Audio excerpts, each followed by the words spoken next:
And it's a great honor and pleasure to be here in conversation with Matt. And I think before we start, I think you should all give him, and we should all give him a very warm welcome.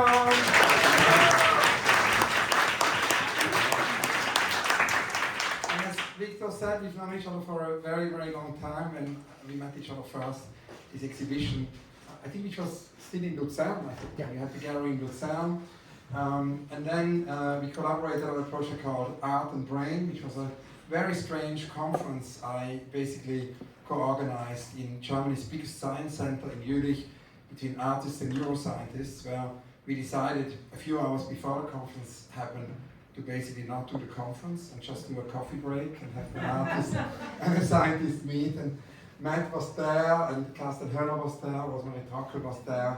And many of the scientists were there. We then continued the dialogue at the Serpentine in 2010 in a conversation about map making. And today, of course, we're going to talk about the amazing exhibition Matt has here in Zurich. For those of you who haven't seen it yet, it's a show urgent to visit. But before that, I thought we could maybe go a little bit back and begin with the beginning, because I've also, over the last, I would say, 3 or 4 years, of her life, worked a lot with your model, with Luchita Hurtado, and so through my conversations with her, because we worked on a book and on a film also, and a long interview film, and through this sort of the research, I read also the biography of Palen, and had all these conversations with Luchita, so I kind of really gained an insight in this incredible moment of your childhood, these amazing people you met during your childhood. Really, you kind of grew up with surrealism. So I wanted to kind of maybe ask you to tell us a little bit about that and how you came to art, how art came to you, and how it was to kind of meet all these people so early. Well, is this working? Yeah. We traveled a lot. My mother is Venezuelan, and at the age of 5, I went down to Caracas she was trying to make money. So she thought she would have a better chance in Caracas, so she took me as a 5-year-old down to Caracas. So I promptly lost all my English and only spoke Spanish. Went into a Catholic school from a Southern California upbringing, and changed radically. My life changed at that point. And then after that, we went to New York. I lived in a small apartment opposite the Museum of Natural History, and we would go to the museum once a week. I was just in awe of it, and we were there for about 6 months, and then back to New York, back to LA, and then 2 years later we moved to Rome. I moved to Rome and lived there in 1959, 1960, and and while we were there, we toured. This is amazing, but in the summer of 60, we traveled Europe, we camped all over Europe, and we followed the prehistoric sites. So we went to Karnak, we went to Lascaux, we went to several caves, and many sites. We went to Stonehenge. And it was an amazing life for me. And we camped. We camped in Paris, in the park there. And we camped everywhere. And it was wonderful. I bought my first object in Paris for my birthday, sort of in September, and it's a little Ramses figure, a little Egyptian figure, and it was a shop opposite the Louvre on the other side of the Seine. They had all these Egyptian figures, and I was in there for about an hour, wanting to get the right one, and she just wanted me to get out of that shop. And so I was going from object to which one is real, which is not real, and then she just said, this is fake, this is fake, this is real, this is real, this is real, this is fake, and I'd get out. So I got one, and I slept with that little figurine for weeks, and I still have it. It's the first piece from my collection is that little figurine. I grew up in a house full of objects, and this is interesting in the relationship to my cosmology. Because when I grew up into the house, well, it doesn't really matter, but it was just filled with works from New Guinea down to, Central America, to American Indian, to Japan, to Egypt, to the Etruscan. I mean, just things from around the world. And it was filled, the house was filled. So this obviously had an influence. My mother's and my father's, both their dynamic qualities and that house were a great influence on me. I wanted to become an advertising artist. That's what I wanted. I wanted to, so whenever I saw the parent of a friend who says, what do you want to become when you're older? I said, I want to be a commercial artist. And I got great, everyone thought that was a great idea.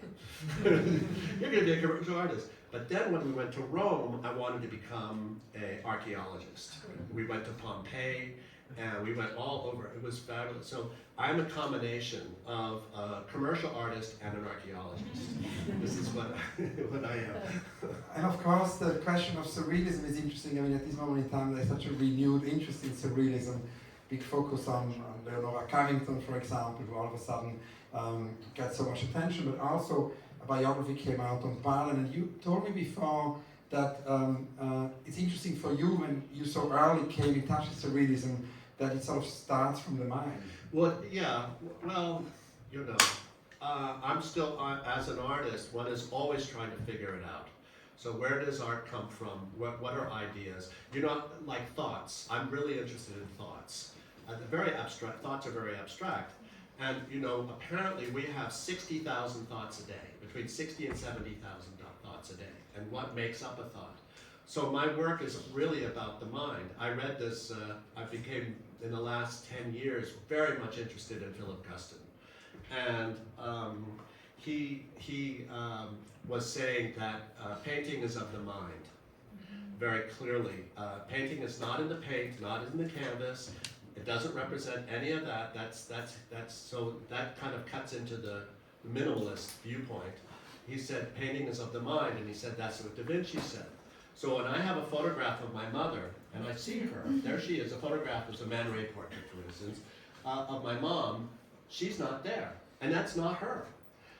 But it is her. So she's there and she's not there. She's there because she's in my mind, she's not there because she's not in the paper. So this problem has been in my work from the very, very beginning. And so that makes, so what am I? I'm not a formalist. I don't come out of minimalism. I'm not about breaking it down. My work is based in the mind. And the last group of artists that really were trying to figure that out were the surrealists.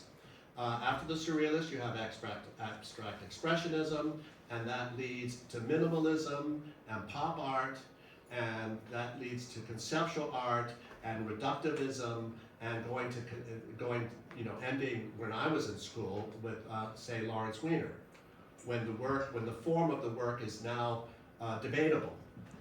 But what I was interested in was not that. I was interested in the mind. So when I'm looking at a picture, I'm not really investigating the paper and the pen and the scale. I'm interested in what you see. So if I see a picture of a landscape, and I look at that landscape, there's a part of my mind which can walk into that landscape because it's all in their mind, the whole thing. When I'm looking at you, what my eye sees is light patterns. Everything else is in my mind. Light patterns is all that I'm looking at, and they're abstract, but my mind is smart enough to create you in that. And so when I'm looking at a picture, if it's all in the mind, then I can enter it. And so I was entering the picture in a performance in 1973. Someone was holding up a picture, and I went into it, and I walked. It was a picture of a Piranesi print out of a book, and of unearthing a Roman arch. So I went into the picture, and immediately it was 1 o'clock in the afternoon. I was 11 years old. It was in the fall. I was going, and it had rained the night before, so the ground was wet and muddy. And I was describing my sensual engagement inside that picture. So what I smelled, what I heard, what I tasted, how I felt, my feelings in that picture. And I walked in, and then I walked up the hill, and I looked down at the top of the arch, and you could see on the top of the arch big puddles from the rain from that happened the night before on the marble. And at that point, he took a match to the drawing, and it went up in flames. And then it was ashes on the floor, and I thought, oh my God, this is like in some sci-fi movie, I'm gonna be stuck in there forever. But it didn't happen. I ran down the hill, I scooted down the hill, and I talked about how my feet slipped in the mud as I went down the hill like skating, and then I ran home. And then after the performance, and this was at Project Ink in 1973, people came up to me and they all had, they were there. As I was talking, they said, yes, we were there, and and they asked questions about where I saw. But that was the first time I entered the picture, because I was saying that it is a psychological fact, not a physical fact. It's not so important. The paper is the least of it, really. The paper is the least of it. And that's what Dustin was talking about. The paper is the least of it. That's incredible, and that in a way, of course, has also got to do with your beginnings when, you were basically were at CalArts, and you said that it was somehow important that Lawrence Weiner was also a challenge, because in a way Lawrence Weiner would say maybe that it's not necessary to make the work, and at the same time you were of course part of an amazing generation of artists who were all there at the same time, who later on often were associated with the picture generation, yet as you just described, you actually went into the picture. So can you tell me about the Wiener conundrum? Yeah, the problem. Whenever I teach, I was teaching pretty much for 25 years, 30 years, on and off, and then at the high school, at the college in Hamburg, at HFBK, and I was a professor there for 10 years, and I would tell the students, so my problem was Lawrence, my problem was conceptual art. Reductivism had started back in the 40s, even going back to the 90s, really, going back to the Impressionists, and it ended up with basically the statements, not only, but it can be illustrated in the statements of Lawrence Weiner, which really meant that the work does not have to be produced. So then my generation comes along, and so what are you going to do now? We're supposed to be next, but it's all, the reductivism is in the ground. It doesn't exist anymore. So what are we supposed to do? What's possible? What is possible? And so I asked my students, so what's the problem for you? My problem was this. Well, what's your problem? And they couldn't tell me what the problem was. They had no problems. But the problems, what's happened is that the problems have become social. So the problem of race, the problem of sexuality, the problem of the individual, the problem of where you are living, in the city you are in, the larger problems exist in the work. What I was thinking about was a problem having almost a philosophical problem dealing with formalism, and how do you do that? So when I was with, and David Sally was a friend of mine from school, and James Welling was a friend in school, Barbara Bloom was in the school, in the same class was also Eric Fischel and Ross Fleckner. They were in the painting department, and we all hung out, and we got to know each other. It was like a really wonderful experience. And you had all these fancy people there. You had Alan Caprow and Namjoon Pike, and you had the Fluxus people, you had the feminists, Mimi Shapiro and Judy Chicago. So you had this whole dynamic. And the whole thing about CalArts is that we were all considered artists before we even went there. So, and I applied to CalArts basically because I probably couldn't have gotten into any other school because my grades were so terrible in high school. They were so bad, and yet at the same time, I presented them with a portfolio which is like about a foot thick. And so I got in, and it was a fantastic, but we had this problem. We had this problem of what to do next.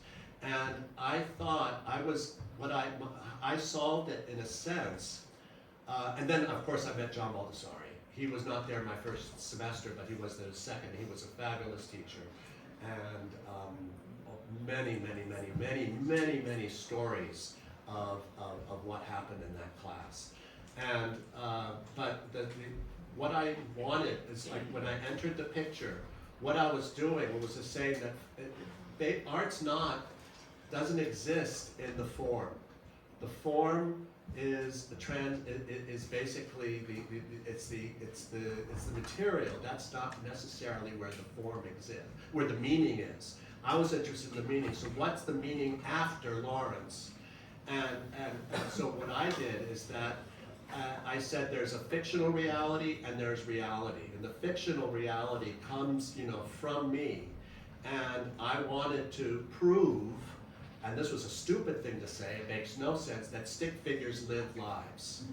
I wanted to prove that cartoon characters are living, that somehow the signs that we see are individuals. The personality of signs, the personality of images. So I was declaring a truth which was seeming ridiculous.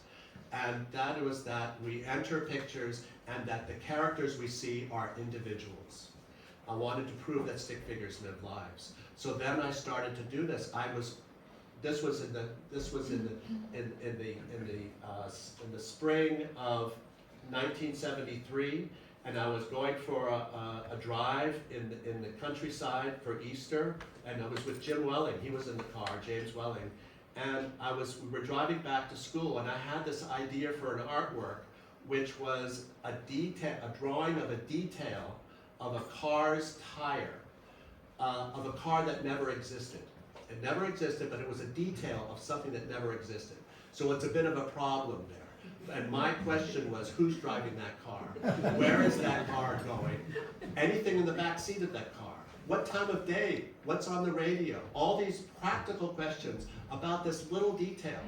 And I was, and that was the beginning. I got home, and within a week, I had invented Glenn, a stick figure inside a drawing space that dealt with his own physicality.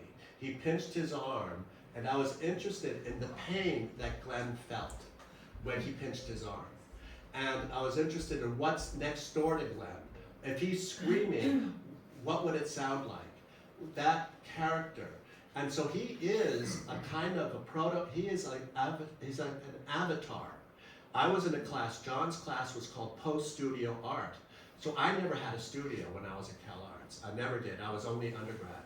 But, so my studio was fictional, and Glenn was the artist in that studio, and he did all these experiments. Now, when you do this, when you go into the mind, like I'm going when I declare these truths, it really relates. There was an artist, someone like what's her name, Rosemary, who does project, who does the exhibit, who does the festival of performance, Performa. Rosalie Goldberg? Rosalie Goldberg. Rosalie Goldberg was asked about my work by someone who had seen a performance of mine with hypnosis. And she said that she was not so interested in it because it reminded her too much of surrealism. I was like a surrealist, but I'm not a surrealist. I'm not trained playing what my mom used to talk about, truth games at dinner parties. I'm not doing that. You know, when everyone has to tell the truth around a table, and lives are changed when they do that. But this is, it's really, I mean, these are extreme parties. I mean, my mom's parties were insane. And I grew up with those. But I'm not a surrealist, but I am coming from the point of the mind. The mind is everything. The mind is amazing, and it's everything. And that's when I'm going into the details, that's where I'm going. So I'm not so interested in Superman flying through, and I cut up comic books. I was interested in the feeling of the air in the comic where Superman is flying. I'm not interested in Superman per se, I'm interested in being in that picture. Which is anticipating, boy, a lot of stuff in the future. That fact that I was trying, because I would do a picture of a house that never existed, and then I'd have another drawing from another side of the same house. I'd have two drawings. So I've entered the picture to do another drawing in it. So I'm interested in the virtual existence of that house in the paper. And that virtual feeling that you get when you enter something like that. That's what I was after. And, you know, so that's that, and that leads very much towards, you know, well, it goes on. That's so fun. I mean, what a great sequence of thoughts, which brings us directly to the show, because of course, the room with Glenn in the exhibition is a very central room of the show here. I just want to kind of ask a little bit more about the genesis of that, because it's such an incredibly prescient work, you know, because you somehow invented Avatar decades before we have avatars, and I read that somehow you had done until then mostly work with light patterns and experiments with projections and so on, but there's something happened over Easter with this car, which you were telling me, and then something with a tire also happened. Yeah, the car. So that was it. So that was the trigger. That was the first time it came out, yeah, but the thing was, it's entering the picture. It's that feeling of being in the place. That was so important. There's a drawing of, this was a surprise for me. We found, because Victor has the archive, is in Zurich. My archive is in Zurich. And it's in Zurich because I closed my studio down in New York, and I moved my studio to Berlin, and a building 3 doors away burned to the ground. And I said, I can't have my archive here. This is not safe. And so we moved it here. So we were going through pictures, and they found this drawing of a real person and a fictional person. And there's a drawing of me, and it says, my name is Matthew Mullican. I live at 370 Mesa Road in Santa Monica, California. I am 6'2", I weigh 180 pounds, I'm single, I'm 21, and I was born in September 18, 1951. So I was 21 years old when I entered the picture, when I came up with this idea. When I had the idea about that I'm opening up this thing, it was like a super light bulb, and I said, I solved the problem. You know, we had the problem with Lawrence, and I said, I solved it. I solved the problem. I felt good about it. And that's why there was almost like an exposure. You did like 500 drawings in a very short time. Well, no, I did a lot of drawings, a lot of work. I did just a huge amount of work. It was like everything opened up. Before that, I was interested in light patterns. When I looked at you and I said about you, what my eye sees is light patterns. That's all. Everything else is a construction, really coming from my mind and my brain and my mind. And that's what I was doing. I was doing experiments having to do with light, and light reflecting off of things and emanating from things. And I think it's a very powerful form in the abstract. It really denotes everything, feeling, and so forth.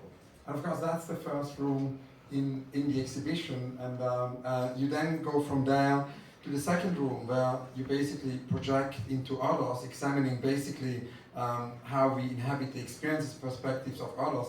Can you talk a little bit about this transition then to the second room? The second room, the first, all my exhibitions in the 70s, I would put work in the room, and it starts off with photography.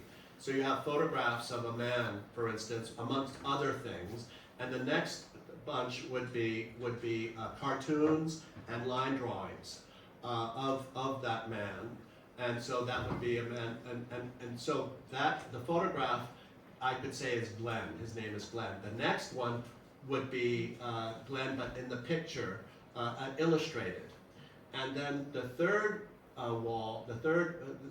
chapter would be a stick figure framed, and I did about 500, maybe less, but 500 stick figures. I went through a psychology book, and I went through a biology book, and went through the whole body and the mind of that stick figure. And he was doing all these things. The basic stick figure is the stick figure pricking his finger with a pin. That is the basic point. And I was interested in the pain that he feels. It's like when you see someone in the second person and you feel what they feel. And that's something that I was interested in, the pain in the picture. And then the next one is the stick figure unframed. And then after that is the sign. So the sign of the person, like in the bathroom. And then after that is the sign broken into parts, and then the head and body, and then the 4 circles. Now I put the name Glenn underneath each one, because at one end, it makes sense. The photograph, you can say his name is Glenn, you say, yes, okay, his name is Glenn. But when you get to the head and body and say his name is Glenn, then there's obviously a diversion here. It's more psychotic.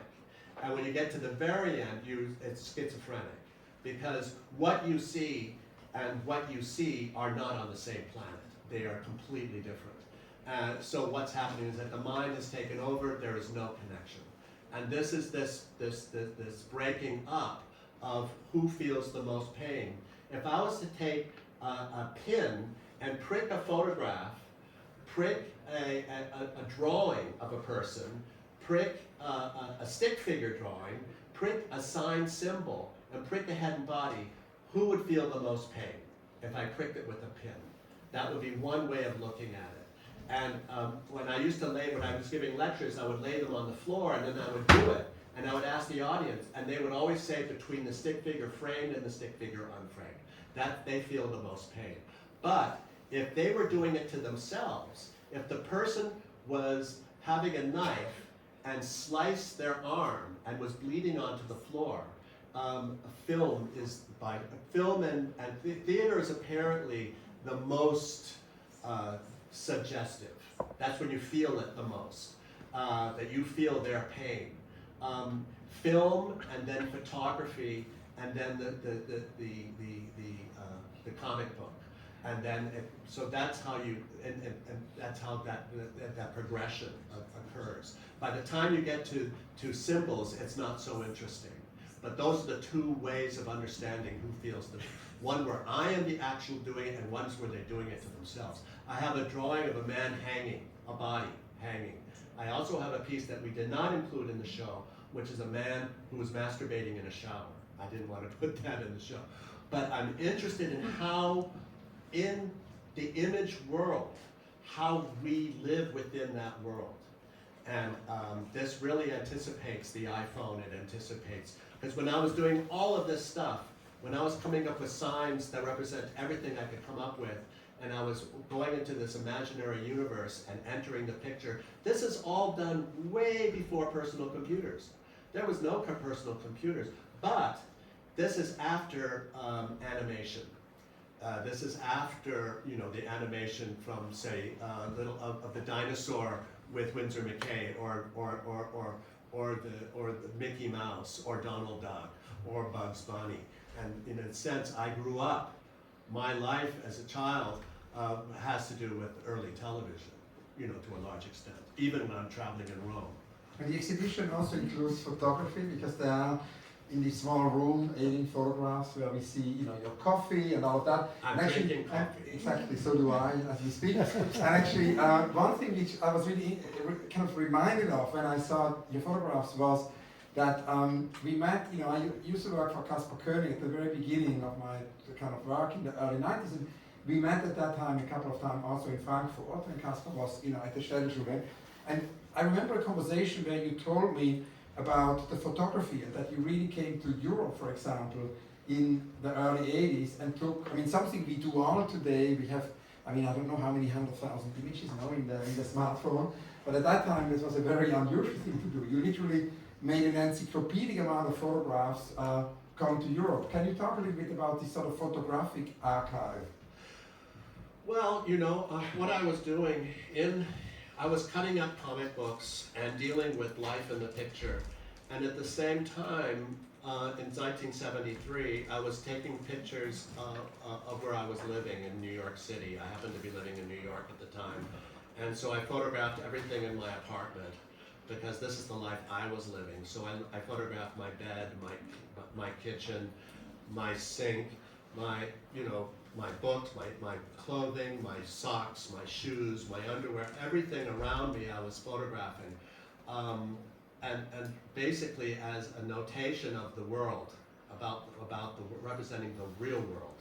And I've been doing that since then. I still do that, and I'm still doing it. These photographs I took every morning when I was in Berlin. I had my iPhone, and I was always, it was just there, but I was drinking, I had my coffee every morning, and this was, the iPhone's an amazing camera, and I was just taking pictures of having my coffee. But this comes out of hypnosis. This comes out of hypnosis, this body, this thing. The hypnosis emerges in my work in the late 70s, and that person takes hold really in when I did the show at the Ludwig Museum.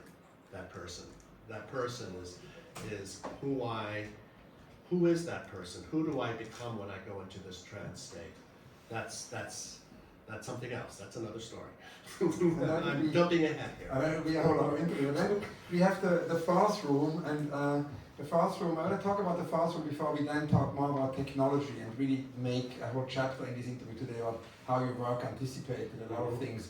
You know, we have today with technology, the metaverse and AI and lots of things. But the fast room is the cosmology, and in a way, I always ask artists, you know, what's the beginning of the catalogue raisonné? You know, how does a catalogue raisonné for an artist begin? What's the first work in an artist's work? And with you, it starts very early. I remember that your mother, Lucita Hurtado, told me that she is convinced that your catalogue raisonné started somewhere when you were about 7 or 8. There wasn't any, maybe younger. Can you tell us about this epiphany of the cosmology, and then also like how it evolved since then? Over well, the as last a child, you know, well, that's my mom's point of view, of course. I had no idea, but we lived in Rome, and I was totally into the Greek gods, and I was doing drawings, and my father was painting in black and white, so I had these giant sheets of paper, and I had black paint, and my favorite god was Athena, and so I had endless drawings of Athena, and that kind of engagement, and that's just having parents that are artists, and they have art materials like this, and you know, but then the psyche of an artist can be demonstrated in odd places. When I was in elementary school, and children are like artists, they really are, but you forget as you get older. But I remember having lunch in Canyon Elementary School, and this is in the 50s, and late 50s, early 60s, and I'm the first one in the cafeteria. I'm outside, because you eat outside there. And there's a table there, and there's a wall here, and then over to the right is where you get your food, and I'm just sitting there in the sun, and I put my finger up, and I said, I will never forget this. And I never did.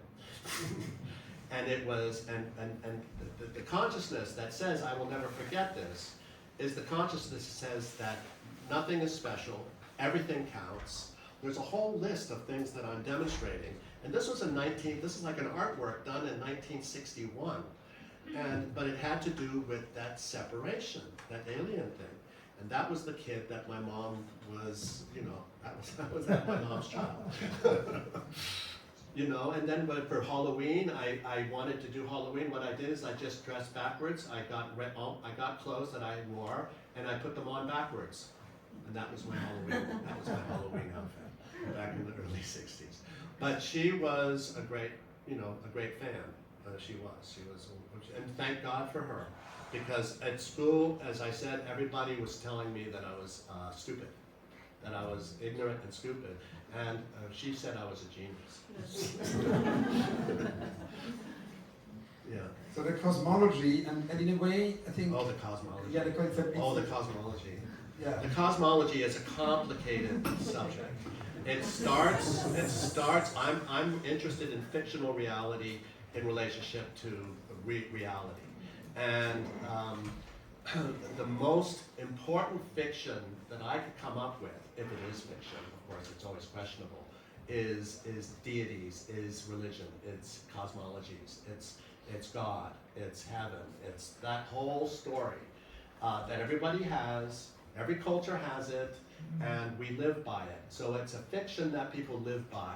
And so I thought, this is really, and when I was and I remember coming back from Cal Arts, I was home in Santa Monica, and sitting there, and I was trying to figure out about art, because that's what John did. Always had, okay, so what is art? What are we doing here? What are we trying to do? And what are the materials we can work with? These are the questions that were being brought up all the time. And so I said, you know, I'm in a room filled with art, my parents' living room, and not one piece in that room was considered art when it was made. Most of it was considered medicine. Most of it was medicinal, and most of it had to do with the cosmology. So cosmology was very important, this notion of where are we in the universe, and where was I before I was born, where do I go after I die? And so this got me to represent things in a different way. I did so where was I before I was born? I came up with, I was on a conveyor belt. This was the first generation of it. And I was going down the conveyor belt. There were these chutes, and one of them had Mullican on it, and I went down that chute, and that was before I was born. And then I had Fate was pulling a lever, looking at me on TV, and I had this as a child, and he was controlling everything that happened by this lever controlled my life. And then at my death, Fate meets death at my death, and they decide if I go up to heaven or down to hell. And that was I didn't have that idea as a child. That came up after, more recent. That was done in '73. But this cosmology has given me problems. It still gives me problems. I think it's when I went to CalArts, you could do anything. There was a guy that was collecting semen from professors to put it into the wall. I mean, really, literally, and plastering it into the walls of the space. There was a person, Wolfgang Storkel, who had sex on stage, oral sex on stage with a volunteer from the audience. Literally, this was possible. You could do anything. The one thing that you could not do was represent God. This is what you could not do. You couldn't do it, couldn't come up with heaven, you couldn't come up with hell, you couldn't come up with any of this. This was taboo to go into that. And I'm still dealing with this taboo. This taboo exists for me. So this is and it haunts me. As I tell this story, and you know this story, but Conrad Fisher, came up to me at a party in the late 80s, and he said that he wanted to work with me. He loved to work with me. And I was honored. Oh my gosh, this is the most famous deal. He showed Bruce Nauman and Carl Andre and blah, blah, blah. Super important guy, really interesting, was an artist himself. And he says, but I will only work with half your work. I will work with semiotics. I love your flags. I want to work with your signs, but I will not work with the cosmology. I will not work with the hypnosis. I will not work with any of the hot stuff. The hot stuff he didn't want to get involved in. And I've given lectures. When I start talking about the cosmology, everything turns. Everything goes into something else. And it's not a cosmology. A cosmology is a social phenomenon. I'm representing a cosmology, but it's not a cosmology. So then someone asks, so why do it? Because, it's like Alan McCullum represents painting, with the black surface. I'm representing content. But the cosmology is a representation of possible content, and it is in every culture on the planet has this in its history. It doesn't matter what village or what country or what continent. If you go back far enough, you're going to end up with this stuff, and it's there. And I'm one of the very few international artists that actually acknowledges this fact. And so this is, and you couldn't get further apart from virtual reality to start talking about heaven and hell and all. Although they are so connected. They really are connected. And you mentioned virtual reality, and that brings me to a topic we wanted to address today, which is, because it's so relevant in relation to what's happening now with, ever-increasing immersive installations with art and technology, the way also how AI enters the art world, the question, of course, also of AR, and less it being also a question of it being either virtual or not virtual. It's kind of more and more, I would say, mixed reality situations, and you started very early with that. And I wanted to ask you, because we talked a lot about '73, and we talked about the beginning of the exhibition in '73, but it's also in '73 that you got a phone call, as far as I understand, in California from a company called... Oh no, that was 86. Was 86? Oh yeah, but then we jump. Yes, because it says here in the interview there must be a shortcut with the Brooklyn Rail that you kind of soon after had this phone call from Digital Productions. Digital Productions. And they had seen an exhibition, and you had a big cityscape in that show, and they asked you how you would actually like to walk into that city, and that sounds very much like something relevant for now, very prescient. Can you talk a little bit about how this conversation began and how you then developed? It was a gift. To have a phone call like this, after I'd already entered the picture, I'm investigating Glenn living in the picture, and they say, how would you like to walk down your own picture inside that place? I said, of course. this is a company called Digital Productions. They did all the computer graphics that were on CBS, NBC. They created The Last Starfighter, which is the first GI science fiction film where all the special effects were GI. And they were a fancy place, John Whitney Jr. And they had a Cray supercomputer, and very, very advanced. And eventually that turned into a project which was called the Computer Project, where, because I have a city, and that city, see, that's another complicated business, because the city itself is an interface of the 5 worlds. I have 5 worlds in my work. There's the elemental world, which is the material, like the material of the table. There's that world, and then the next one is the world unframed, which is where outside. That's the street. That's not in here because we're framed, but that's out there. Or maybe you all are in the world unframed, and we're in the world framed. But that's the second world, is the world unframed, the real world, the one I was taking photographs of when I was in New York. And then the third is the world framed, which is the stage, which is the picture. And the fourth is signs, and the fifth and the last is subject, the subjective. And so those 5 worlds were represented in the cityscape. And so then I made it with them, and it became an exhibition at the Museum of Modern Art, and you could go into it. When I called up the Modern, because I had this fancy, it was a project show, and I had the light boxes, I had a huge plotter drawing, I had a giant poster, and I had a video of going into the different worlds. And later I made a 3D object, a 3D print. First, I think it's probably the first artwork done using that process, a 3D printing process. Cost a fortune to make at that time, with lasers and solidifying the material. But so I put that up, and I called up the Museum of Modern Art, and I said, we had the 9X, the phone company, was paying for it, and at a huge cost. I don't know what it cost, but I would say $500,000 around for this whole thing to happen. And they said, yes, we're doing that, but the one thing we want to know is who took the pictures. Because we know that's digital, but who took the pictures of the digital? Who took the pictures? And I said, no one took the pictures. There's no photographer. They said, yes, we understand that, but who took the pictures? And I said, we've always had a photographer. There's never not had a photographer. I said, well, here's the first time, because there was no photographer. The pictures that you see, I was in a dark room inside the database, and I chose the pictures. I took the pictures in the place itself, not outside, in the place. I was in there for months doing this. We had our own programmer, Carl Sims, and he was making the program for this computer as we went along. There was no program.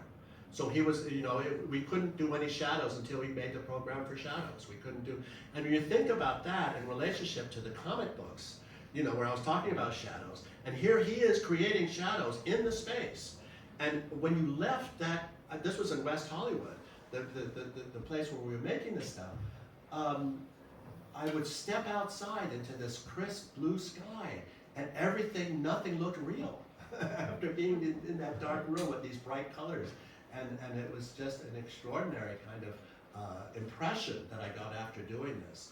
But first, and then I had a show in, and then once I did the supercomputer stuff, I was invited to conferences, Imogena in Monte Carlo. And so then they were talking about virtual reality. And so Jaron Lanier, he was there. He invented it. It's his term. He came up with virtual reality. He said it needed a mojo. That's what it needed. Virtual reality needed, and then he named it that. But in a way, you kind of invented it in '73. I mean, that's why this mix-up of '73, '86, yes, because what you describe, yes, in a way, yes, what you did in '73 when you walked around in front of an audience is already VR. Yes, that's what I'm doing. Yeah. I'm doing, because it's not it's, as I'm saying, art does not exist in the form. It does, a great painting is still a great painting, and it is all the paint that's put on that canvas. But that's still, that allows us to feel something, which is a virtual thing. Now, this is debatable, and I love this debate. I wanted to have this debate with Harold Klingerholler about okay, so where is the content? You know, what are we talking about here when you're talking about form and subject? But, and to go back to this, and so then so then the French Ministry of Culture comes to me and says, we would like to do a project with you. So what would you like to make? And I said, I want to make a virtual environment. Is that the solar system? I don't know, but it was done with VPL equipment, and it was done in Angoulême. That was their place. And we spent a good, boy, that took some months to build this thing.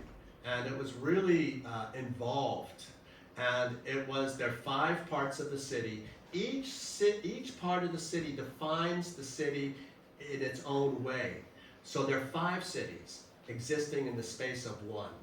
And so this because the city itself is an interface that allows you to do certain things. So the dials that you would have normally on your TV are actually in the city itself as you go within it. And I think this was, I think, the largest virtual environment to that point. I mean, it's really it was a big deal and cost a fortune to make. We wanted to show this piece in New York, and the budget to move it from France to New York and to put it up was like approaching $250,000 just to do that. And today, you know, you could do it on your phone. But back then, it was like something else altogether. And there are 2 interesting things that came out of that experience. One, the guy that was producing there is a house with a living room, a bedroom, a kitchen, a bathroom, and a dining room, the 5 rooms. And then there are houses, it's in a neighborhood, and you're inside the house, and he is in the bathroom, and he made the tub, and now he was making the sink. And when he made the sink, he made it and it flipped flat. He couldn't hold it. He was there for like 4 hours trying to figure out what the problem was. And then he realized that since he started with the whole city, it becomes smaller and smaller and smaller and smaller, until the point of where the computer could not differentiate between the top of the sink and the bottom of the sink. They were the same point of reference. So then he had to rebuild the house on a much bigger level. And then we could enter the house that way. And this was shown in Tourcoing, and it was shown at that museum, that school museum. And you could go, and people were walking through it. You know, you put your headphones on and you're going into all the different, and I was in there for hours and hours and hours and hours and hours, going into exploring. And you could move the furniture out of the house, down the street, put it on the yard across the way, or even take it over to the government center, because there's a government center, there's a school, there's a commercial center, there's athletic clubs, there's parks, there's all this stuff in the city, and you could move that furniture wherever you wanted to, because you had a glove that you could hold on to. And so this was, and the brain that you are when you're in there is the brain that I was interested in when I went into the drawing. That same brain, that issue of the brain was important. And so this was VPL equipment. This is historic, and you know, and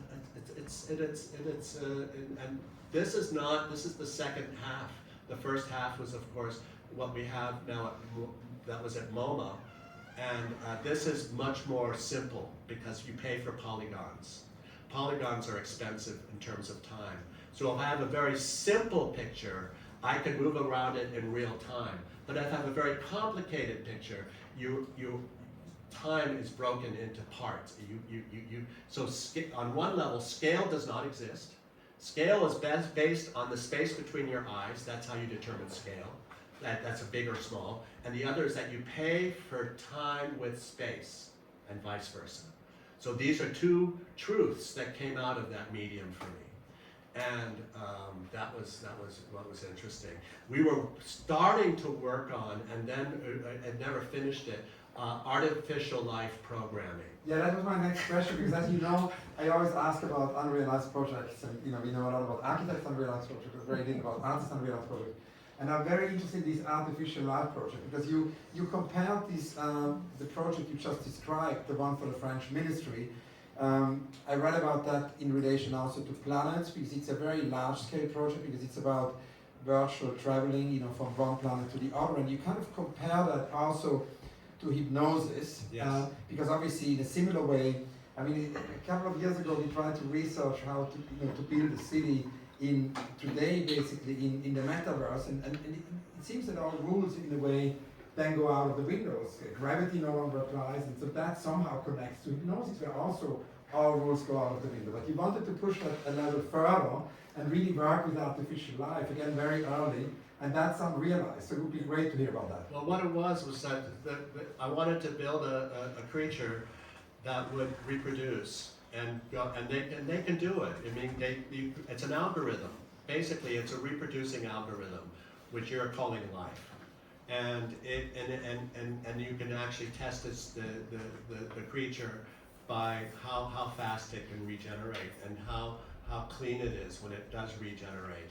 And so that's what I was in the project working with John Whitney Jr. I mean, he was his father was the Whitney brothers. They're famous animators, and yes, yeah. I mean, and then in terms of hypnosis, you take this idea of entering the picture and you almost put it on steroids to such an extent, and that's the performances with hypnosis. This is when I have no concept. I don't know what I do, although there are things that come out, and this is a completely different thing. When my son was playing Grand Theft Auto or whatever the video game was, I was watching his body as he was playing games, and he was like all over his body was moving like this. And this is not so far away from what I go through when I'm in a trance state. I'm in that place. So I would show in my exhibitions, I would have me in a trance state, doing crazy stuff, next to the virtual environment. So this combination of the two is important, because the trance state, that it's the opposite. I have a show now in Berlin. It's about the encyclopedia from 1825 at Thomas Schulte Gallery. And it's 450 plates. It's a big installation, but it's about all of it's about meaning. It's about all of that stuff, and it's all cataloging. It's about information about information about information about information. But it's 200 years old. I mean, next year it's 200 years old. That's the new Edinburgh. The new Edinburgh 1925 edition, 1825 edition. And the thing is that when you go into a hypnotic state, you have no guide. You do not know what you're going to do. I would be backstage with the hypnotist. My favorite hypnotist is Vicente, and he's from here. He is a Jungian analyst, and he is my best and longest hypnotist. And I would be backstage with him. He puts me into a trance, and then I remember in Lisbon, I was in the backstage and he got me very deep trance, and then I come out and I have no idea what I'm gonna do. It's a white room, there must be 300 people in there. The humidity in the room is hugely wet because there's so many people in there, and it's bright white light. I was in the dark, and I go out there and I put my cheek up to the wall, and I had my notebook, and I put my notebook on my head. I start going like this, and I start moving like this. And I had no idea what I was going to be doing, but automatically all these impulses come up, and they are aberrant. They reminisce of schizophrenia. They reminisce of autism. They reminisce of obsessive compulsive behaviors. They reminisce of Tourette's. Very similar kind of psyches that come up in this halfway house of the brain, of the mind. And I've gotten in trouble with doctors thinking that I'm making fun of these situations, but no, I think it is innate. It is innate. I'm going into the picture, and this is innate. This is the truth. Truth can exist. Thank you so much. I have 2 or 3 last questions. I did promise that we are not going to make a marathon today, so we'll soon come to... We're checking our watches. Yeah, exactly, our watches, but I do have 2 or 3 last urgent questions. One is about the unrealized project. You know, you told us about the artificial life. There must be more unrealized projects, and I'm very curious if you could tell us about 1 or 2 more. Obviously, the range or scope of the unrealized, of the unbuilt is very wide. There's projects which are too big to be realized, sometimes too expensive, sometimes unrealizable utopic projects, sometimes dreams. Sometimes it's also more like in architecture, that's public commissions, or maybe also unrealized projects because of censorship. Or Doris Lessing, my friend Doris Lessing always told me, the late Doris Lessing, she always said, there's also projects we might want to do but haven't dared to do yet. So there's a whole range. Can you tell us about 1 or 2 more of your unrealized projects? Well, I'm... The one that I'm most interested in seeing is, of course, the one I mentioned, which is the artificial life thing. But like right now, I'm working on a project in New York, and it's based on an encyclopedia, and it's 9,000 pages of text and images, and it's a huge project, and I'm making it. Fuck it.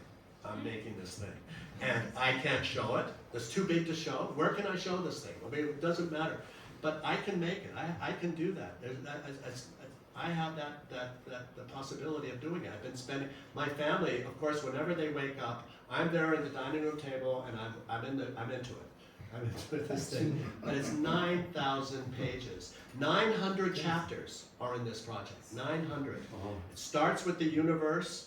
The first chapters are all about the universe, the second chapter is the world, the third chapters are life in the world, then the 5th chapter is man, and then there's man in culture, politics, man in machines, and the last chapter, man in machines is the last chapter, science and machines. And so it starts off with the universe and it ends up with the remote control on the TV.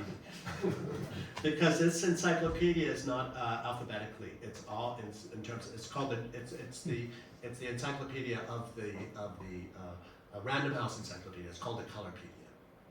So I'm doing it, and people say, how can you ever show it? I don't know. I probably can't, but it doesn't matter. That's incredibly exciting. Now, 2 quick last questions. Many of us are on our way to Basel. And you're also going to show actually a project in Basel in Unlimited, which, as far as I understand from our conversation before, connects to the topic of today's conversation, to technology. Can you tell us about that piece? There are these light boxes that I did at MoMA, this project at MoMA, when the guy called me up and said, how would you like to walk in the city? Well, this is the city I made. And these are light box images from that. There are 1.5 million polygons in the database. And so it's quite large, and and these are stills from that, and they were done as light boxes because I'm very much interested always in the relationship between reflective light and emanating light, and these are emanating light. That's why they're light boxes rather than simply being prints on the wall.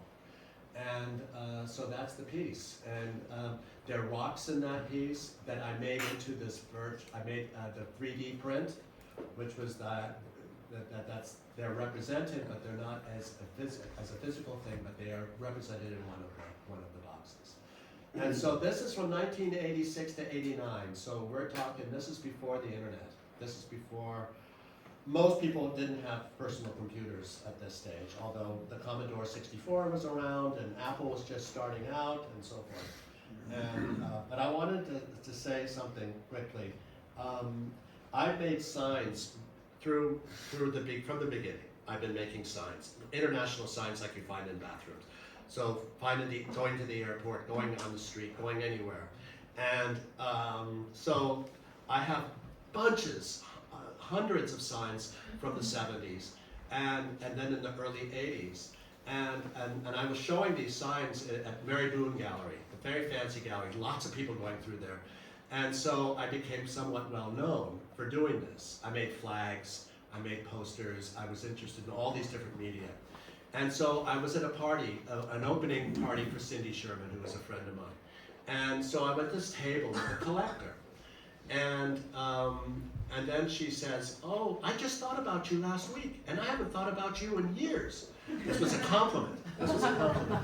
And she says, "I just bought a television, and I unpacked it, and I turned it on, and there on the front of the TV was your work. All these signs were on TV." And then she said, "At that point, I understood what you were doing, 20 years earlier." The same is true with emojis. Yeah, emojis. You anticipated emojis, the case before emojis. Emojis. But then you have to go into the zeitgeist because, in '73, things were happening. Like, for instance, when I did the first performance I did with hypnosis, is the same year, at the same time as I did that performance, the Fassbinder Heart of Glass came out, where all the actors were in a trance state. And if you go back to '73, David Bowie, there's a lot of stuff happening, having to do with the fiction in relationship to the real.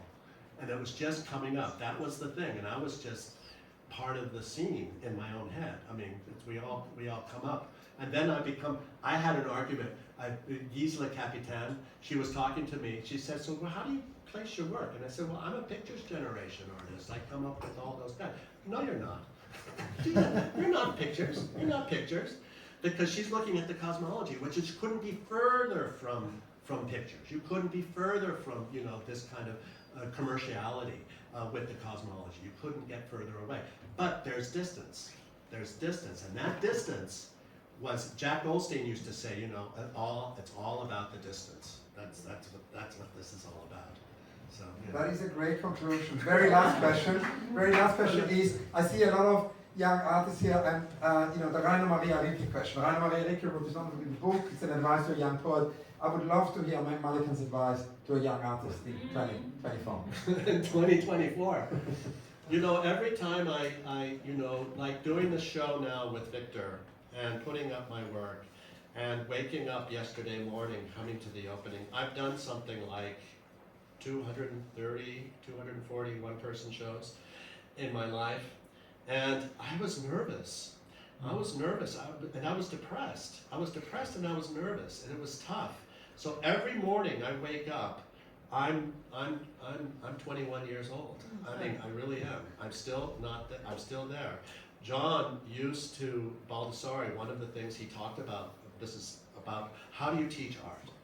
And he said, you cannot teach art. All you can do is create a place where art can be made. And I was talking, I got the privilege to talk to him throughout my life because we all have ups and downs. But really to cut through, when I talk to my students, I always wanted to know why. And the why could not, maybe it doesn't make any sense, but having to do with your personal life. I would tell them, put the artwork, to look at it, don't leave it in the studio, put it in the bathroom. Put it in the kitchen. Put it where you are. Reflect on it in that context because you don't know the half of it. I didn't know about the internet when I was doing all this stuff back in the 70s, and yet it's as if I did because I was just doing what I wanted to do. That's the hard part, is to get to have a passion, to understand the passion, and then to do it. And it's amazing that. And then when you get to be in your 60s or 70s, then you have to work a little bit harder because then you have to gather the energy that you had naturally as a child, and you really have to concentrate to do that. But that's later on. You don't have to worry about that as a young artist. Man, thank you so much. Thanks a lot.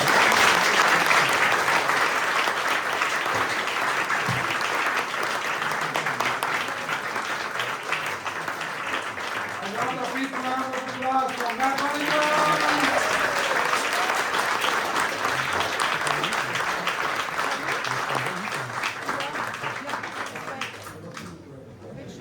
Nein, wenn du es